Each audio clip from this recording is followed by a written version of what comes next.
Boa noite a todos e todas. Bem-vindos a vocês que eu ainda não tinha visto por aqui. Você é a primeira vez, né? Também, né? Vocês também, né? Todos a primeira vez. Coisa boa. Muito obrigado pela presença de vocês. Nós vamos iniciar a nossa reunião. Até agora o Kardec não chegou. Deve ter havido algum problemazinho e tal, naturalmente. Mas nós vamos iniciar a nossa palestra de hoje. Primeiro com uma prece, né, como sempre, como de praxe, fazer essa prece para aproximar os bons espíritos, né, as boas intenções e a vontade que nós temos de passar exatamente a doutrina espírita da forma mais pura possível. Então vamos fechar os nossos olhos nesse momento, vibrar positivamente, sentir a presença dos espíritos protetores da nossa casa, nossos mentores, nossos comandantes espirituais, né? São pessoas que já foram para o lado de lá e que hoje nos ajudam aqui a tocar a nossa obra de tranquilidade, de paz e de divulgação da doutrina espírita. Na noite de hoje nós pedimos ao Senhor Jesus Cristo, a sua egrégora de paz e de harmonia, que venha nos inspirar, nos dar exatamente essas palavras boas para que nós consigamos passar a doutrina espírita da melhor forma, do melhor jeito e com a maior pureza possível. Que assim seja. Bom, gente, vamos começar a nossa palestra de hoje. Hoje nós vamos falar sobre um tema bem interessante, um tema que eu gosto muito de falar, que há muito tempo que eu venho falando. Eu acho que desde que eu me reencontrei novamente com o Espiritismo, que eu falo sobre isso, né? Que eu falo sobre felicidade. E hoje nós vamos falar sobre a felicidade do espírito, né? A felicidade do espírito. E muitas pessoas têm assim uma ideia de felicidade meio deturpada, principalmente porque ultimamente nós vemos tanto as pessoas colocando as suas próprias felicidades em coisas materiais, coisas que são efêmeras, né? Que passam, que de uma hora para outra se perde, que basta a gente fechar os olhos, que a gente nem aproveitar, vai, né? Então, tudo que a gente tem aqui nessa vida, na realidade material e de relação material, né? Quando a gente fala sobre material, mas desse relacionamento com a matéria, tudo isso é efêmero, tudo isso passa, tudo isso vai embora, tudo isso acaba. E muitas vezes as pessoas estão adoecendo porque elas estão focando as próprias vidas em parâmetros que eu considero parâmetros pouco acertados, porque são parâmetros muito materiais, de dependência das pessoas. Ah, não, só vou ser feliz se eu me casar. Tem gente que diz isso direto, né? Só vou ser feliz quando eu tiver um carro, só vou ser feliz quando comprar uma casa, quando comprar uma casa na praia. E essa felicidade nunca chega, né? Primeiro porque é assim, os seres humanos, eles são insatisfeitos por natureza. Lógico, nós seres humanos temos essa insatisfação pela nossa própria natureza. Nós invejamos demais. Os pecados capitais, eles estão muito inseridos na nossa vida, né? O marketing se utiliza muito dos pecados capitais para estimular a gente a comprar cada vez mais, a sentir cada vez mais esse mundo material, essa matrix que nós vivemos, como se fosse uma coisa real. E o nosso mundo real não é esse mundo que o marketing explana tanto, esse mundo do consumir o tempo todo, esse mundo onde nós vemos, as pessoas indo no shopping como se fosse um lenitivo, né, como se fosse um bálsamo, enchendo os bolsos de dinheiro, comprando várias coisas e depois se sentindo extremamente vazios, porque não vão aproveitar daquilo nada. E a gente tem sempre essa sensação, não sei se vocês sentem a mesma coisa que eu sinto, mas todas as vezes que eu compro algo que cobiço demais, eu compro e com 1, 2 dias aquilo perde a graça, aquilo já não tem sentido nenhum, fora a tremenda dor no bolso que dá, né? Porque aí a gente compra, faz aquele sacrifício, compra o bem, compra a coisa, e depois a gente se sente assim como se tivesse, meu Deus, para que foi que eu comprei isso, né? Por que foi que eu comprei esse negócio? Para que eu fui gastar dinheiro com uma coisa tão fútil? Muitas vezes esses objetos de desejo são objetos de desejos fúteis, né? E que não guardam a nossa felicidade. Outro dia, uma pessoa me encontrou, e não é raro isso acontecer, a pessoa me encontrou e disse assim, Wagner, como é que você está? E eu sempre respondo do mesmo jeito, eu sempre digo assim, eu estou muito bem. E a pessoa olhou para mim e disse assim, muito bem? Mas muito bem ninguém pode estar. Você pode dizer que está bem, mas você não pode dizer que está muito bem. Eu digo, mas rapaz, mas o bem é meu, deixa eu ficar bem. Né? O bem é meu, deixa eu ficar bem, né? Eu acho que estou muito bem. Então, se eu acho que estou muito bem e o pensamento plasma a realidade, significa dizer que eu estou bem, não é? Então, quer dizer, não importa a situação que você esteja falando. Outro chegou para mim e disse assim, Wagner, olha, eu estou decidindo, eu vou me embora do país, porque eu estou em depressão, eu estou triste, estou agoniado, eu vou mudar de ares, eu estou infeliz, a situação está muito difícil. E eu disse o seguinte para ele, eu disse, olha, só tem um problema da gente mudar para encontrar a felicidade. É a mala. Ele disse, que mala? Você. Você, todo canto que você for, você leva você com você. Não tem jeito, você vai levar você com você.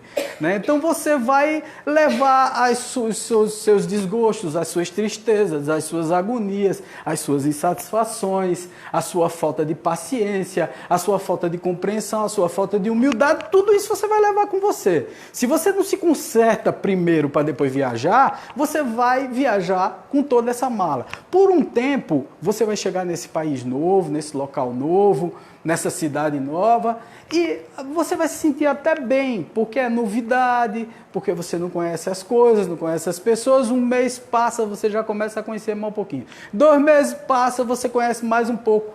Aí 3 meses você já entrou no normal novamente, já começa a se sentir insatisfeito, com um agravante, você não conhece ninguém. Então, as pessoas não te conhecem, você não conhece as pessoas, você não está no seu lugar, e aquilo ali vira um vazio ainda maior. Quantas vezes as pessoas, eu ultimamente tenho escutado falar que alguns estudantes desses que vão embora, ou então pessoas que vão embora morar em outros países, terminam se matando, cometendo suicídio, porque simplesmente eles não conseguem aguentar a solidão desses países, somado a essa insatisfação pessoal de você com você. Eu me lembro também de uma história que é muito interessante, eu costumo sempre contar ela, que no Oriente Médio, né, sempre que você vai no Oriente Médio, é folclórico isso, mas sempre nessas cidades que tem no deserto, fica sempre um ancião sentado num local, num determinado local estratégico da entrada da cidade, recebendo as pessoas que chegam para morar ali. Então, a pessoa, quando vai se dirigir para a cidade, ela primeiro pergunta como é a cidade. E aí, o ancião estava sentado e tal, e um rapaz do lado, que era o aprendiz dele, e um rapaz se aproxima e diz assim, olha, me diga uma coisa, como é essa cidade que eu vou entrar agora, que eu estou pretendendo morar nela? Aí o ancião disse, me diga uma coisa, como era a cidade que você morava? E aí ele disse assim, a cidade que eu morava é uma cidade péssima, as pessoas eram mal agradecidas, as pessoas eram mal-humoradas, egoístas, não eram prestativas, as pessoas realmente não se sentiam bem, não viviam, não conviviam bem, porque a cidade era feia, era imunda, era horrível, era terrível a cidade onde eu morava. Então, a cidade que você está chegando agora é igualzinha à cidade que você morava. Ele ficou olhando assim, está certo, muito obrigado, foi embora, já aproxima-se outro viajante. E o outro viajante, quando se aproxima, ele diz assim, como é a cidade? Outro, né? Como é a cidade, essa cidade que eu vou morar agora? Ele disse, como era a cidade que você morava? Aí ele disse, a cidade que eu morava era uma cidade excelente, as pessoas simpáticas, as pessoas eram prestativas, amigas, abraçavam, corteses, felizes e tal. Então, como é essa cidade? Ele disse, a cidade é igualzinha a essa que você morava, feliz, alegre, contente. O ajudante olhando do lado disse, meu Deus, isso é grupo, né? Isso aí o cara está enrolando o outro. E aí repreende o sábio e chega para o sábio e diz assim, olha, sábio, você está dizendo, está com 2 pesos e 2 medidas, você está mentindo para alguém, ou para um ou para o outro. Ele disse, não estou mentindo para nenhum dos dois, não é mentira. A gente leva a felicidade e a bonança dentro de nós. Nós levamos a nossa tranquilidade ou intranquilidade, a nossa raiva, o nosso descontentamento, ou a nossa felicidade, a nossa paz, a nossa humildade, a nossa contribuição com a sociedade em que nós estamos morando. E é assim que funciona a felicidade também. Gente, nós somos essencialmente energia. Isso que vocês veem aqui, esse é um concentrado energético. Então, se nós somos energia, a maior prova disso é que se você pegar um microscópio ultrassensível e for aproximando da sua mão, você vê primeiro as células. Depois das células, você vê o núcleo. Depois do núcleo, você vê os prótons, nêutrons, elétrons. Você vai se aproximando cada vez mais, você vê os quarks. Dos quarks, você aproxima cada vez mais e você não vê mais nada. Você vê vibrações, você vê luzes, às vezes ondas, às vezes luzes. O que significa que nós somos energia concentrada. Nós não somos isso que aparentamos. Muitas vezes a gente diz assim, fala dentro do espiritismo, não, porque o mundo espiritual, mas o mundo espiritual é tudo. Nós fazemos parte do mundo espiritual. Nós estamos densificados pela matéria, mas nós fazemos parte desse mundo espiritual. Então, a felicidade sou eu quem plasmo. Uma coisa muito interessante é o seguinte, Wagner, quem sou eu? Eu costumo sempre dizer, baseado nas coisas que eu venho estudando muito ultimamente, sobre essa questão do pecado, de quem é que a gente tem que ser, né, das condutas morais. E Immanuel Kant, aquele poeta, filósofo, né, filósofo fantástico, inclusive, que viveu no século XVIII, ele dizia uma coisa maravilhosa, eu vou ler para vocês aqui porque eu não tenho decorado. A moral, propriamente dita, não é a doutrina que nos ensina como sermos felizes, mas como devemos tornar-nos dignos da felicidade. Isso é uma das frases mais perfeitas que eu já vi na minha vida, porque assim, a moral ensina como você ser digno de tudo que está sendo oferecido para você já, e você é que não percebeu ainda. Na verdade, o universo é extremamente harmônico. Por que é que a gente se sente infeliz? Alguém tem uma dica de por que é que a gente fica infeliz? Por que é que a gente fica triste? Por que é que a gente fica agoniado? Por que é que as coisas não dão certo? Por que é que a gente fica numa eterna insatisfação de tudo que se passa na nossa vida? Por quê? Vocês têm uma ideia de por que é que a gente se sente assim? Oi? Pensa muito em bens materiais. Primeiro, pensa muito em bens materiais. Segundo, vamos lá. O pensamento que nós temos diariamente é um pensamento feliz ou é um pensamento conflituoso? É um pensamento onde nós vibramos dentro de uma estrutura, como se fosse uma estrutura montada para a gente ser infeliz. Vocês já notaram isso? Que tudo é ter. Eu quero ter o tempo todo. E tem mais. Para ter, eu passo por cima das pessoas. O que é que eu faço quando passo por cima das pessoas? Eu passo por cima de uma estrutura una, que é exatamente a consciência universal. John Donne, que é um ensaísta, poeta inglês, que viveu no século 16 para 17, ele dizia assim, nenhum homem é uma ilha isolada em si mesmo. Todos fazem parte de um continente. Então, o que significou isso? John Donne, acho que ele não tinha nem noção dessa frase, como essa frase é completa para explicar a nossa felicidade ou a nossa infelicidade. Nós precisamos entender que quando nós fazemos mal a alguém, nos tornamos infelizes. Quando nós passamos por cima do outro para galgar espaço, para conseguir cargos, para se sentir bem com coisas materiais, nós nos sentimos infelizes. Por que é que a maioria das depressões se dão depois dos 50 anos de idade? Por que é que existe essa estatística tão alta? Agora, infelizmente, a coisa está se invertendo, está indo para jovens, crianças até, com depressão, se suicidando e etc e tal. Mas, geralmente, os mais velhos sentem esse impacto mais forte. Por quê? Porque quando eram jovens, eram bonitos.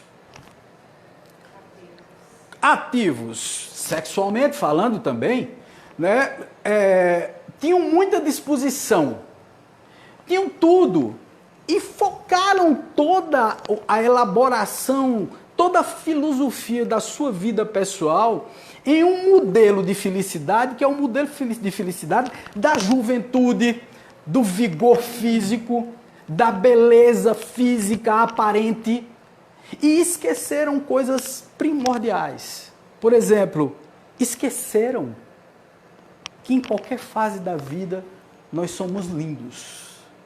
Porque nós passamos por fase na vida aprendendo coisas maravilhosas, coisas fantásticas, coisas primorosas. Nós aprendemos também que no passar dos anos nós começamos a dar valor a detalhes. Nós aprendemos muito com o passar dos anos, mas quem é vazio e fútil não vê dessa forma. Porque primeiro não aprendeu, segundo não dá valor a essa maturidade de uma forma diferente. Visualizando o mundo de uma forma diferente. E por favor, eu aqui não estou julgando ninguém não, isso é uma forma, é um modelo humano, é um modelo de uma matrix humana, que é a matrix da felicidade pelo ter, a matrix da felicidade por possuir coisas. Eu não estou dizendo aqui, pegue o seu dinheiro, dê ali ao primeiro pobre, então você só está transferindo problema, né? Então, veja, não é isso que eu estou falando, gente. Eu só estou apenas dizendo que nós damos muito valor a isso. O dinheiro tem valor, as coisas materiais têm valor, mas eu preciso usá-las sem me envolver nelas. Eu preciso usufruir sem me sentir refém dessas coisas, sem me apegar de forma tão corrosiva, que ao ponto de quando eu não tenho, eu tiro a própria vida. Ultimamente a gente tem visto isso direto, as pessoas perdem o dinheiro, não sei o que e tal, estão num aperto financeiro tremendo e tal, aí o mundo acabou, porque acabou a grana. Você está entendendo? Acabou a grana, o mundo acabou. Pronto, agora eu vou tirar a própria vida porque o mundo não faz sentido para mim. Meu Deus, quer dizer, teu sentido da tua vida, a família não tem sentido? Teus filhos não têm sentido? Tua esposa em casa não tem sentido? Teus pais não têm sentido? A história que você viveu não tem sentido? Que tipo de ser humano, né, que pensa que dessa forma... Entenda, novamente eu vou alertar, vou corroborar o meu pensamento, vou dizer novamente, vou dizer que eu não estou criticando ninguém, eu estou dizendo que foi um modelo que foi construído em nossas cabeças, que nós só podemos ser felizes, que nós só podemos ser ditosos se estivermos possuindo coisas. Você veja que a inveja nos invade. Fulano de tal compra um carro, você vai ficar dizendo logo, ah não, eu quero aquele carro igualzinho a fulano de tal. Inveja a posição das outras pessoas, inveja o sucesso do astro de Hollywood. Vou só citar um exemplo para vocês, Brad Pitt, né? Então todo homem, na época de Brad Pitt, sonhava, né, do sucesso alto, sonhava em ser Brad Pitt. Veja, bem sucedido, inteligente, um cara que ganhou muito dinheiro, casado com uma das mulheres mais bonitas do mundo, mas ninguém sabe o que Brad Pitt viveu. Ninguém sabe qual é a vida que ele tem. Então, muitas vezes eu fico almejando, querendo alcançar um sucesso, um posto, que eu não sei se aquilo ali vai ser de minha felicidade, se aquilo ali vai ter retorno para mim em relação a energias positivas. O Brad Pitt, por exemplo, ele é um alcoólatra. Separou da Angelina Jolie porque era alcoólatra e drogadito. Usava drogas. Então, a vida dele virou um pandemônio, uma loucura. A gente olha um cara como Robin Williams, que é aquele ator famoso de Hollywood e tal, em determinado ponto da vida ele disse, eu vou tirar a própria vida. Como se isso fosse uma coisa mais banal do mundo, como se a vida não fosse o bem mais precioso, e como se nós não estivéssemos já vivendo espiritualmente.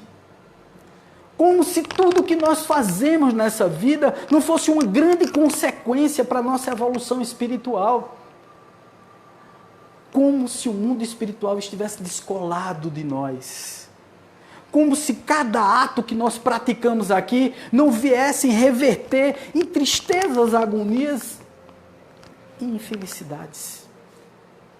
Todas as vezes que eu saio de casa de manhã, e aí eu volto para aquela moça do começo que me disse assim, você está feliz? Eu digo, estou muito feliz. Ela disse, não, muito não pode. Eu digo, lógico que eu estou muito, eu me sinto muito feliz, eu me sinto muito bem comigo mesmo. Veja, há 3 anos atrás eu estava numa situação terrível. Depressão, alcoolismo, interno numa clínica. Você acha mesmo que eu não estou me sentindo feliz agora? Estou bem, Paulo, me acordo pela manhã, logo cedinho, boto calção e tal, boto tênis, saio correndo, nem andar eu andava. Então eu tenho o direito de me achar infeliz em qualquer momento da vida. Sim, Wagner, mas quando é o contrário? Outro dia eu postei no Facebook uma frase. A grande chave da felicidade é encontrar essa felicidade nas pequenas coisas, seja lá como for. Nas mais simples coisas, do acordar de manhã e respirar ao ver o sol. Quando eu saio correndo pela manhã, correndo fazendo o meu Cooper, que vejo o sol surgindo, eu choro. Se me vem no meio da rua chorando, vão dizer, aquele é doido, vamos pegar ele, vamos prender no primeiro manicômio. Não, é porque eu me sinto emocionado. Veja, eu não andava. Eu não conseguia andar, não conseguia me locomover direito. Para escrever, eu não escrevia, eu tremia. Então, veja, para mim, tá num lucro tremendo. Eu estou achando muito bom. Mas, Wagner, então, você não tem problema? Lógico que eu tenho problemas. Problemas financeiros, problemas de relacionamento, problemas disso, problemas daquilo. Quem não os tem?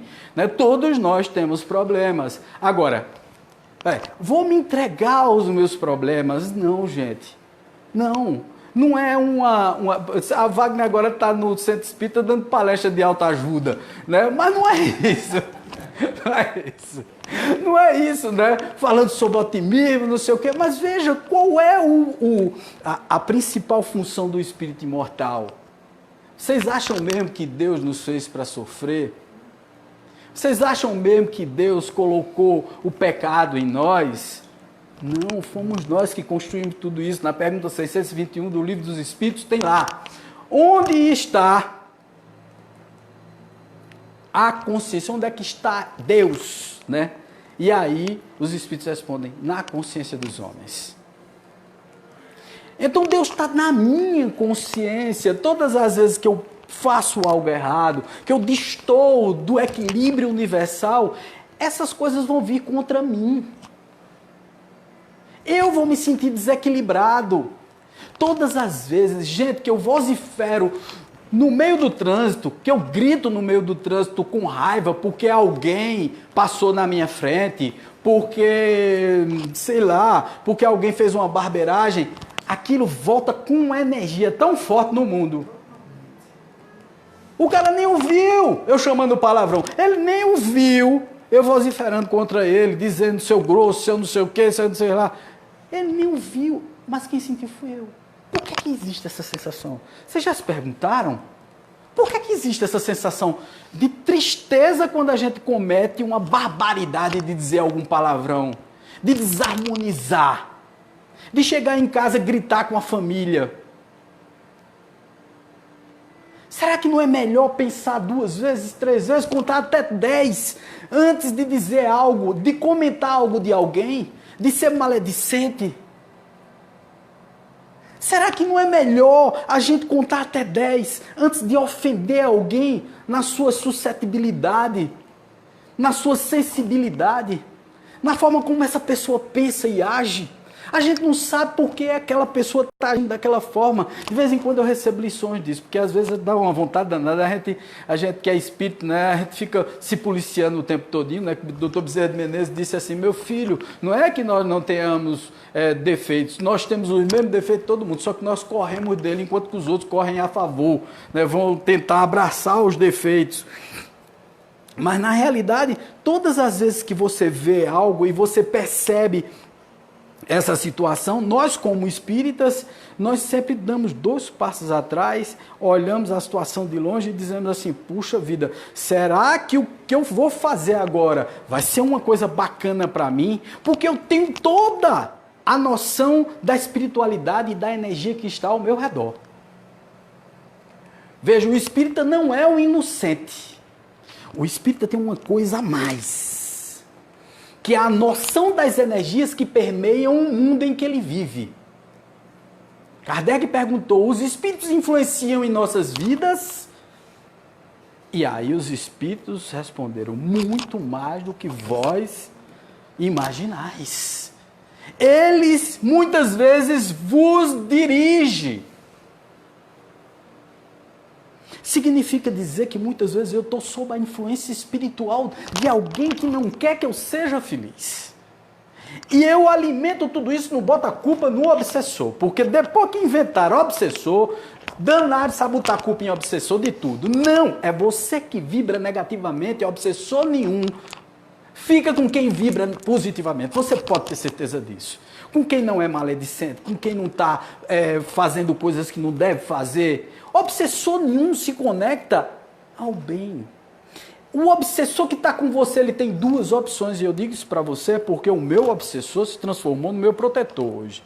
Já se comunicou através de psicografia e disse, não, eu vi e tal, e incentivava ele a beber, a farrar, a fazer, a acontecer, não sei o que lá. Quando ele começou a mudar, eu primeiro me senti enjoado, eu disse, eu acho que eu vou me embora. Porque essa é uma das opções, né? Ele vê o tônus vibratório mudou. Como mudou. E como eu vi aquela luz nele, aí eu fiquei interessado, fui ficando mais uns dias. E aí fiquei mais uns dias. E aí comecei a gostar. E aí já eu pensei que estava tentando influenciar ele em algumas coisas. Mas já eu notei que quem estava influenciando a mim era ele. Ele, com a mudança do comportamento, com o desprezo às coisas que estavam afetando a vida dele, me fez ver que eu precisava também rever os meus posicionamentos. Então, de um obsessor, me transformei num auxiliar da evolução espiritual dele, porque assim eu também estou ajudando. Muitas vezes a gente se pergunta se no mundo espiritual nós evoluímos também. Lógico que nós evoluímos, porque quando nós mudamos a nossa opção, viramos casaca para o bem, né? Então quando nós viramos casaca para o bem, a felicidade nos toma de uma forma que nós começamos a defender o bem, porque o bem é muito bom de defender, gente. É difícil, tá? Não é fácil não. Porque na bagaceira que está aí hoje em dia, né, a gente vê tudo, né? Crime de morte, não sei o quê. Então, e as pessoas vivem nesse padrão. Já perceberam isso? De manhã você se acorda logo pela manhãzinha, o que é que você faz? Você liga logo o rádio naquele local onde jorra sangue. Fulano matou não sei quem com 17 peixeiradas no bucho. E o repórter ainda diz bucho. E você fica escutando aquela bagaceira todinha e você acha mesmo que você vai ser feliz escutando esse tipo de coisa. Tem gente que vibra nisso. Tem gente que vai almoçar e na hora do almoço tem outro programa policial que é pela televisão. Então o que é que as pessoas fazem? Ao invés de estar escutando uma música clássica, uma música popular brasileira, uma coisa boa e tal, o que é que as pessoas estão fazendo? Eu não sei como faz a digestão. Porque é comendo aquele monte de coisa, tá? E escutando a bagaceira do mundo, da atualidade. Enquanto que tem tanta coisa boa acontecendo e a gente não dá valor. Outras vezes eu estava falando sobre essa coisa de ferir a suscetibilidade e dessa mania que muitas vezes os espíritas têm de, em algumas coisas, serem muito, assim, hipócritas em algumas coisas. Tá entendendo? Meu irmãozinho, não sei o que, aí por trás, ó, e toma o cacete, arreia a madeira no cidadão. Não sei o que lá, tá, não, olhe, fazer o bem sem olhar quem. Acho fantástico isso, é maravilhoso. Não se deve divulgar o bem que se faz, minha gente, vamos divulgar para ver se alguém se incentiva para ajudar também. Pelo amor de Deus, por que não fazer uma divulgação? Ninguém vai pegar, entregando uma cesta básica, mostrar a quem você está entregando. Não, isso não. Mas dizer assim, por favor, doem cestas básicas. Doem alimentos não perecíveis para que a gente possa... E agradecer as pessoas que estão doando. Olha, muito obrigado, Eliel, por você ter dado uma feirinha a gente. Olha, muito obrigado, isso é um bom exemplo de um cristão. Você não está se elogiando não, meu amigo. Quem está elogiando sou eu, que estou captando os recursos, que estou captando os alimentos e estou dizendo a você, muito obrigado, cara. Isso é muito bom, você ter feito isso pela humanidade, por essa comunidade que nós estamos trabalhando. Eu acho que esse é o princípio de tudo, gente. Se eu não divulgo, se eu não digo, aí só o que sai é essa bagaceira que está acontecendo ultimamente. Só o que é divulgado é essa coisa ruim, deletéria, essa coisa que afasta, essa coisa que oprime, essa coisa que nos torna infelizes a cada dia. Então eu não vou divulgar o bem. Eu não vou divulgar que nós estamos fazendo uma campanha de arrecadação de brinquedos para doar numa comunidade X, que nós estamos fazendo. Arrecadação de brinquedos, arrecadação de alimentos, não sei o que e tal. Minha gente, isso é maravilhoso. Enquanto o mundo está se agredindo, tirando armas para um atirar no outro, enquanto as pessoas estão escutando porcaria o tempo todo, nós estamos escutando músicas boas, nós estamos fazendo bem, nós estamos ajudando as pessoas. Todas as terças-feiras nós nos encontramos lá no SEC, no Centro de Expansão Consciencial, que é nosso centro terapêutico, e é lá que nós fazemos o sopão, e é o melhor dia da semana, porque é o dia em que eu boto a mão na massa, eu mesmo é que faço a sopa, né? Muita gente me pergunta, quem faz a sopa? Eu digo, Wagner Andrade faz a sopa, né? Wagner... E fica boa? Eu digo, fica, que Wagner Andrade é bom cozinheiro, né? Outra coisa que espírita não gosta, né, de dizer assim, eu sou bom. Se você é bom, diga que é bom, criatura, qual o problema? Você não vai ser orgulhoso, vaidoso, né, querer passar por cima de ninguém. Mas se você é bom fazendo uma coisa, realmente eu sou, nisso aí eu sou bom. Né? Eu tenho um bocado de ruindade, mas nisso aí, olha, eu estou acertando. Não, meu Deus, eu sou uma candura, eu não presto para nada. Quem disse que você não presta para nada? Lógico que você presta, e tenha confiança de que presta, porque é assim que você vai ser feliz. É assim que você vai se sentir bem, mostrando o valor que você tem nas coisas que você tem. Não se despreze. Não se oprima, porque muitas vezes não tem obsessão ali, tem auto-obsessão. Você fica o tempo todinho pensando nas besteiras que você fez no passado presente e no passado passado, nas outras vidas. Aquela sensação de insatisfação, de tristeza, de mágoa, de ressentimento, aquela sensação de culpa que nos invade. Mas sabe o que é isso? A falta de trabalho no bem. A conexão com coisas ruins no dia a dia. As pessoas se conectam só com o péssimo, só com o ruim, só com o agoniado, com as tristezas. Eu atendo sempre pessoas lá no SEC, nós trabalhamos com a psicoterapia, trabalhamos com algumas técnicas, com várias técnicas, e invariavelmente as pessoas chegam dizendo que são infelizes. Mas eu digo, mas por quê? Você pode me contar um pouco da sua vida? Você tem família? Tenho. Filhos? Tenho. Estão com saúde? Estão. Estão bem? Estão. Você ganha dinheiro? Ganho. Mas é uma infelicidade que vem de dentro, uma insatisfação, uma agonia, uma tristeza, um ressentimento que eu tenho das pessoas, uma inveja.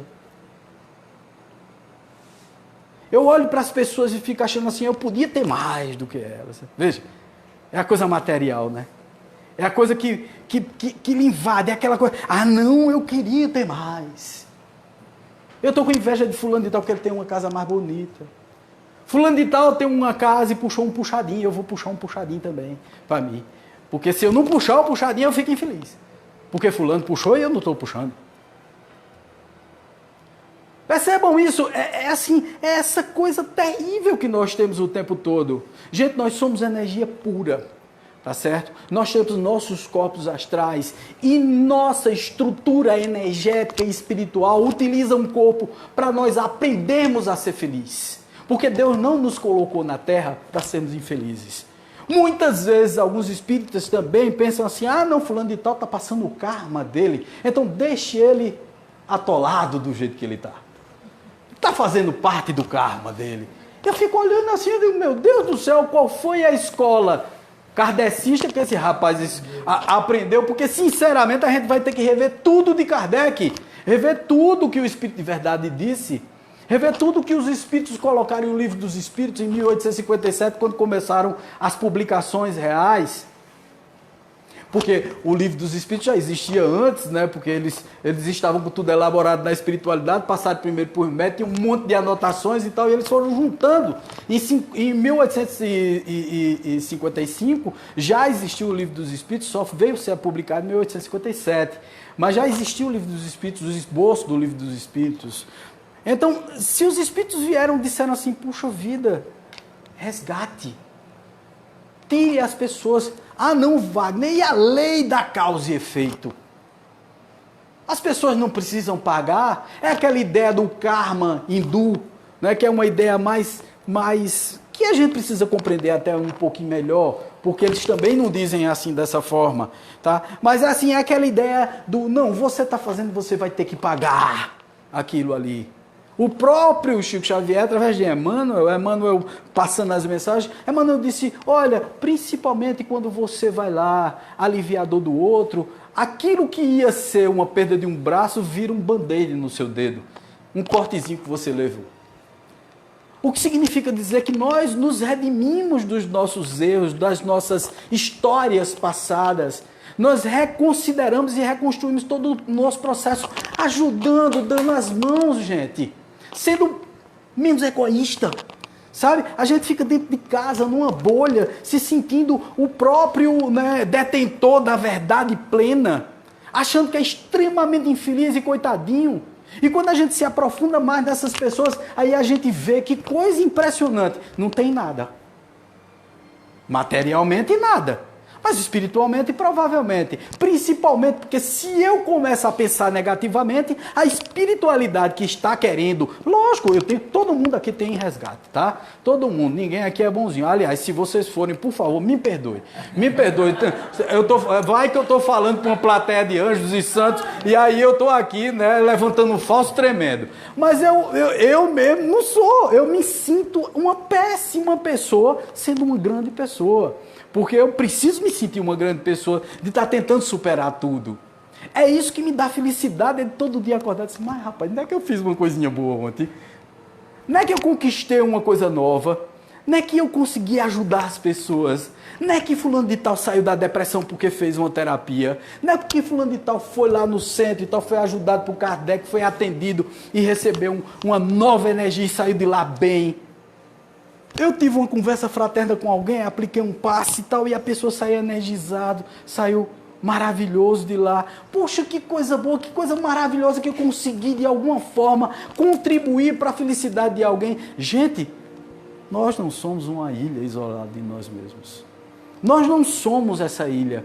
Nós fazemos parte desse continente universal, dessa coisa maravilhosa, nós fazemos parte dessa energia. Outro dia alguém me perguntou assim, Wagner, como é que se dá isso? Se nós somos energia, quando perdemos o corpo, a energia, como disse uma moça lá no Facebook, a energia se deslói, né?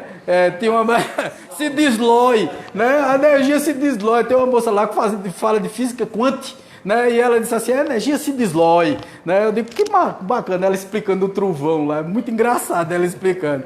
Então, isso quer dizer que a energia se espalha no universo e aí nós não somos mais nada? Eu digo, não, cidadão, porque tem uma coisa chamada consciência una, onde você concentrou, a energia que você concentrou, ela vai ficar concentrada em você, ela vai ser mantida em você. Tá certo? Então nós, quando desencarnamos, porque é diferente morrer de desencarnar, são duas coisas diferentes. Morrer é perder as funções biológicas, é parar o coração, parar o cérebro e tal, e você apodrecer. Então, biologicamente, você vai ser reciclado. Tá certo? Energeticamente, você vai ser reciclado na matéria estrutural e energética que você utilizou nessa nossa realidade física. Mas quando você vai para o lado de lá, aí você vai saber se morreu ou se desencarnou. Porque se você só morreu, você vai estar aqui voltando para a Terra para buscar bens, a cadeira do papai que você comprou no Dia dos Pais último você ganhou do seu filho, você vai ficar procurando o seu carro, sua casa, seu dinheiro, vai ficar com raiva da sua mulher porque ela arrumou um namorado novo e vai se casar, vai ficar chateado porque os seus filhos não fizeram vestibular nem a faculdade de medicina que você queria que ele fizesse e que ele não queria fazer, então você vai virar um obsessor. Percebe isso? Então você não desencarnou, você apenas morreu, você ainda está querendo viver num mundo físico, porque você não tomou conta da realidade que você agora faz parte. A sua realidade é espiritual, a sua realidade não é mais material. E aí, para a gente abrir o espaço para as perguntas de vocês, eu vou contar assim, finalmente, não precisa parar o vídeo agora não, tá? Nós vamos contar assim, uma história que eu acho maravilhosa, né? De felicidade, de satisfação no que se faz.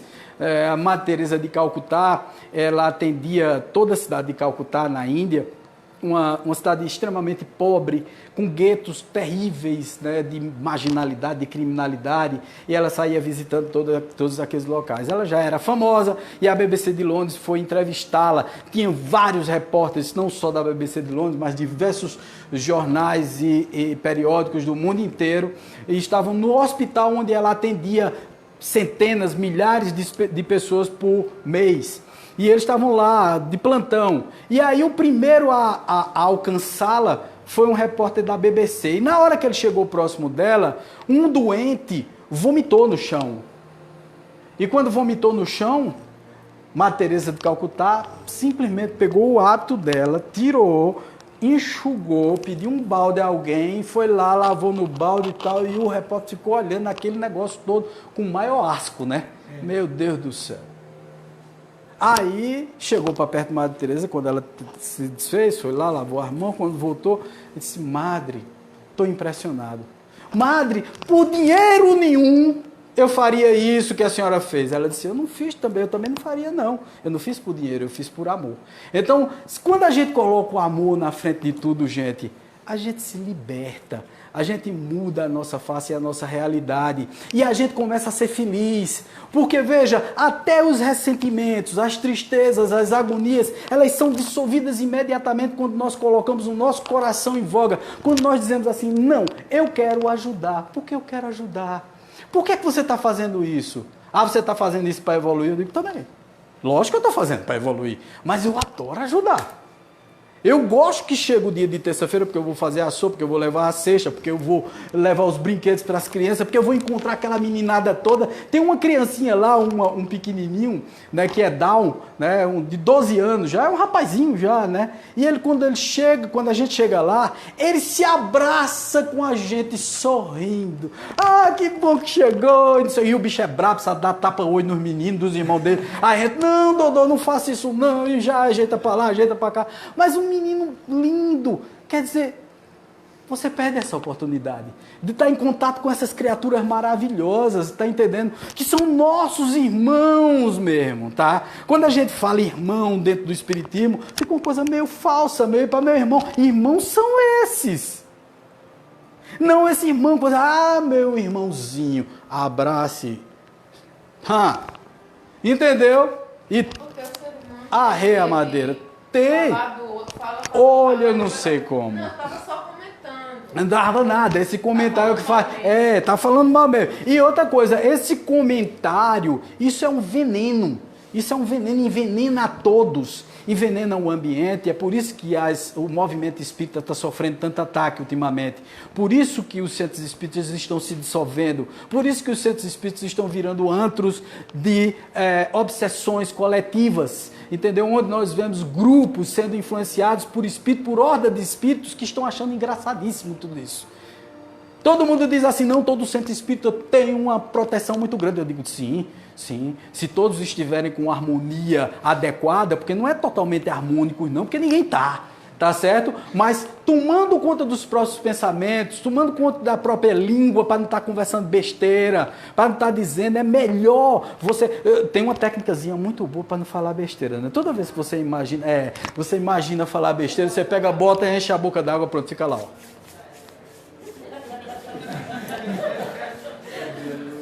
Quando passar a vontade, você engula a água, não tem problema nenhum, não.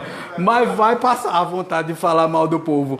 Então isso aí é o que está desarmonizando a maioria dos centros espíritas, e é isso que nós estamos tentando fazer, é fazer um centro espírita aqui no céu, um centro espírita harmonioso, um centro espírita que a gente possa ser muito franco, um centro espírita com espíritos, porque nós estamos ultimamente vendo aí centros espíritas sem espíritos, né? Tem um centro espírita que Kardec visitou ultimamente, diz que o centro espírita, quando você chega lá, tem a reunião, aquela coisinha, tal de estudo, não sei o que, aí ele perguntou, quantos anos o centro espírita está? 5 anos.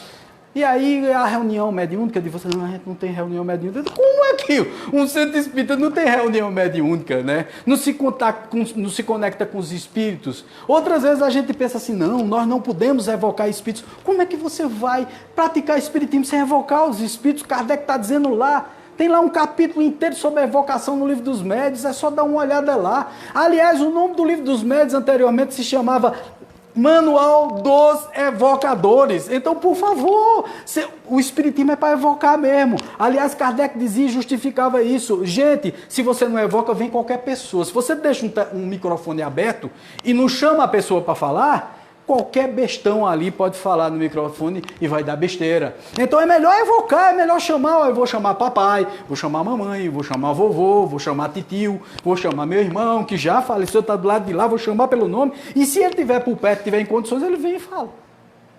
O telefone só toca de lá para cá, como convencionou-se falar, mas nesses moldes, se ele estiver disponível. Mas eu não vou evocar? Lógico que eu vou evocar, eu vou chamar. Se ele puder falar, beleza. Se não puder, tranquilo também, tá ótimo, vamos agradecer, né, e tal. E tá tudo certo, vem outros falar. Né? Outros vão vir falar ali, vão conversar e tal. Mas o centro espírita precisa ter espíritos, e até para a gente saber...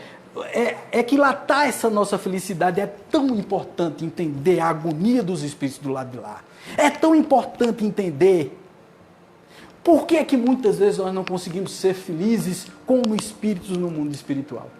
Porque muitas vezes nós esquecemos dos nossos deveres básicos. E muita gente pensa assim, eu vou ser muito feliz porque eu sou espírita. Na hora que eu desencarnar, eu já estou sabendo da realidade. Não! Se você entrou no espiritismo, mas o espiritismo não entrou em você, você não vai desencarnar. Você vai só morrer. Porque você vai continuar pensando nas besteiras que você vinha pensando antes. Falando as abobrinhas que você vinha falando. Alimentando os maus pensamentos que você vinha alimentando. Bom, gente, muito obrigado a vocês. Está franqueada as perguntas. As perguntas são 10 minutinhos, ficou menos do que 10 minutos, né? 10. Vamos lá. Alguma pergunta sobre... Alguém perguntou? Esperando chegar alguma pergunta. Alguma coisa, alguma pergunta de vocês, gente? Ou coisa boa, tá certo. Deixa eu falar. Wagner, sim, pois não, querido. Eu ouvi tantas verdades sim. através de suas palavras. Obrigado. E eu voltei a 1979 até 82, sim. quando eu fiz meu curso de filosofia de licenciatura plena na Universidade Católica de Pernambuco. Pernambuco, sim. Você falou tantas verdades quando falou em Emmanuel Kant, quando você falou que o homem ele é um ser sociável, certo? Inclusive teve um que quis morar numa ilha pensando que ele poderia viver só ali. Conviver sozinho. Exatamente. Ninguém consegue viver sozinho, embora nós não possamos colocar a nossa felicidade na mão de ninguém. Exatamente. Por exemplo, um outro poeta, ensaísta e principalmente um grande filósofo profundíssimo, Gibran Khalil Gibran, árabe, ele é sírio, né? Ele é sírio e ele é árabe, né? Porque faz parte da comunidade árabe, Síria, Líbano, todos eles ali. Então, o Gibran Khalil Gibran dizia uma frase que para mim é perfeita. Ele tinha um pensamento de dizer assim: nossos filhos não são nossos filhos, são filhos do mundo.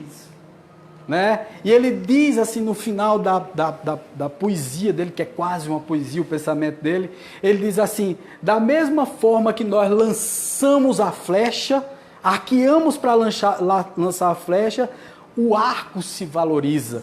porque a gente jogou o outro para a vida, disse vá lá, né? Muitas vezes a gente fica aperreado com a síndrome do ninho vazio em casa, achando que os nossos filhos foram embora. Ai meu Deus, vou chorar. Não, se alegre, graças a Deus, você cumpriu sua função, que foi colocar uma criatura feliz no mundo, que vai contribuir para um mundo melhor, entendeu? Ao invés de a gente se sentir infeliz, muito pelo contrário, né? É na maturidade que a gente vai encontrar a felicidade, vai aproveitar o tempo que tem, vai viajar, vai criar coisas novas, vai estudar outras coisas, vai atrás daquele hobby que a gente sempre quis ter, aprender violão, tocar piano, aprender uma nova língua. Nós somos capazes de tudo, e de tudo nós temos potencial, em tudo temos potencial para desenvolver, para criar, para fazer. Isso, olha, a maior prova que eu tenho sou eu mesmo. Eu costumo dizer que, assim, exemplo a gente tem que tirar da gente mesmo, né? Então, veja,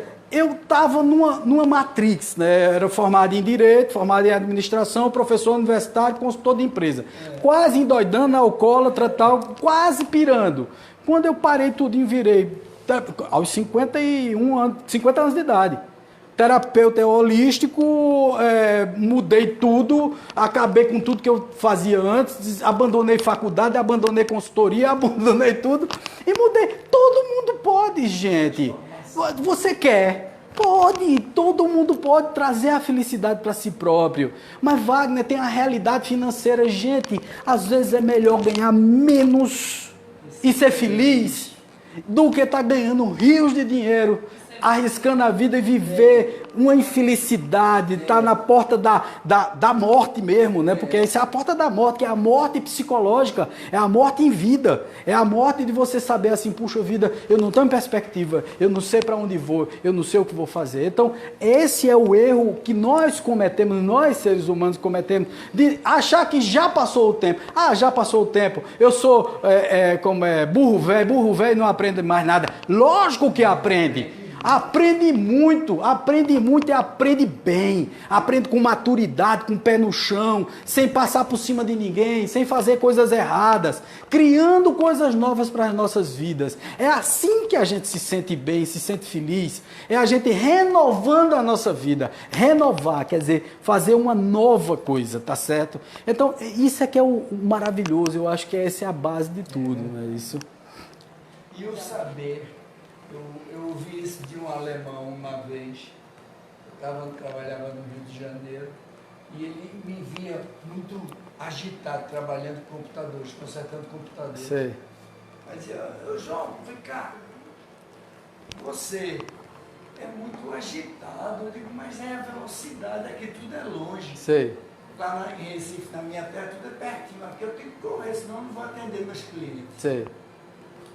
E ele disse uma palavra, uma frase para mim que eu guardo e sempre gosto de transmitir a quem eu acho que devo falar. Uhum. Ele disse, olha João, a sua pressa não apressa a história.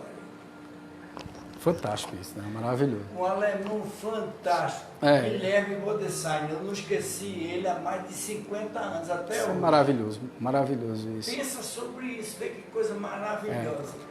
Não vai apressar o mundo de jeito nenhum, né? A gente vive muito assim, duas coisas, duas realidades. Tem o quê? Acabou? Tem uma pergunta? Qual foi? Boa noite, o pessoal que está assistindo. Patrícia Lima pergunta. Oi, Patrícia. Vaguinho. Oi, Patrícia. Como fazer uma pessoa que quebra a cabeça várias vezes e permanece no erro achando que vai acertar? Veja, eu acho que assim, o reconhecimento de cada um é uma coisa fundamental, Patrícia. Muito obrigado por tua pergunta. Patrícia é minha amiga de muitos anos lá de Recife. De lá de Recife. Patrícia é amiga minha de lá de Pitimbu, veraneava comigo lá em Pitimbu. Nós passamos aí uma juventude juntos, né, veraneando juntos lá. Patrícia é uma querida amiga. Patrícia, eu acho o seguinte, eu acho que essa coisa de não querer se consertar é uma coisa muito própria de cada um, né? A gente quebrar a cabeça, errar, continuar errando, isso é uma opção muito pessoal, isso é uma coisa muito de cada um, né? A gente não pode impor nada a ninguém. Por exemplo, você chegar para alguém e tentar consertar o outro. Você não consegue consertar o outro, você não consegue às vezes consertar nem a si próprio, quanto mais ao outro. Oi? Ela completa aqui. não consegue enxergar que está cometendo o mesmo erro, só que de outra forma. Exatamente. Muitas vezes a gente... E, aliás, nós nos auto-sabotamos, tá certo? É isso que nós fazemos muitas vezes, nós nos auto-sabotamos. Às vezes nós inventamos um errinho diferente, para dizer assim, não é o mesmo erro. Mas é o mesmo erro. Está cometendo o mesmo, está fazendo a mesma bobagem de novo. E aí você está criando toda uma estrutura de resgate para você. Porque é o seguinte, os hindus falavam muito da roda de samsara. Eu não sei se vocês já ouviram falar da roda de samsara. A roda de samsara é o seguinte, é você sempre vir nas encarnações repetindo as mesmas besteiras de sempre. Tá certo? É como se você viesse e tal, matasse, roubasse, enganasse, fosse pouco humilde, orgulhoso, não sei o quê. Aí morre. Porque não desencarna, né? Morre. Aí depois você reencarna. Passa não sei quanto tempo na erradicidade para reencarnar, porque é difícil reencarnar, viu, gente? Por isso que eu vivo dizendo, olha, não se mata, não. Porque, olha, tem gente, eu peguei agora há pouco uma psicografia, que o espírito que se comunicou, estava há 250 anos na erradicidade, sem conseguir reencarnar. Entendeu? Doido por uma oportunidade, mas não conseguia reencarnar, simplesmente porque tinha tirado a própria vida. Então, até para nível de resgate, para ele dar cada vez mais valor à encarnação, ele estava há 250 anos na erradicidade, esperando a reencarnação. Então, vocês vejam como é difícil reencarnar. Então, nessa roda de samsara, que nós repetimos os nossos erros, renascemos, e aí vamos repetir. É preciso boa vontade, gente, porque os sinais estão às claras. Invariavelmente os teus guias, a tua própria intuição te dá o sinal dizendo assim, olha, muda, olha, faz o certo. Aliás, todos nós sabemos o certo, fazemos errado porque queremos fazer. Entendeu? Por favor, não me diga que não sabia. Todo mundo sabe o que é certo e o que é errado, gente. É relativo, não tem nada de relatividade no certo e no errado, gente.